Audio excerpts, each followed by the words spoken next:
कराची का मौसम खुशगवार, कहीं बारिश कहीं फुहार।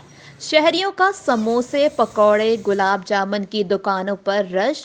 कराची में आज फिर बादल बरस पड़े। शहरी मौसम एंजॉय करने बाहर निकल पड़े। सुबह सवेरे से बादलों का डेरा, शहरियों का खानों की दुकानों का फेरा। दुकानदार भी रश पर खुश नजर आते हैं। शहरी भी बड़ी तादाद में मौसम के खूबसूरत होने की वजह से समोसे पकौड़े खरीदते नजर आते हैं। मेरा नाम है मोहम्मद सादान खान। तो गाइस, आप लोग देखिए, ये इतनी प्यारी गाड़ी हम लोगों ने खरीदी है और बारिश भी इतनी मजे की हो रही है, मौसम भी बहुत ही मजे का हो रहा है। आप लोगों को मैं बाहर जाके बाद में दिखाऊंगा, लेकिन अभी तो हम लोग गाड़ी में बैठे हुए हैं। जब बारिश खत्म हो जाएगी तब हम लोग भी आप लोगों को इंटरव्यू दूसरा देंगे।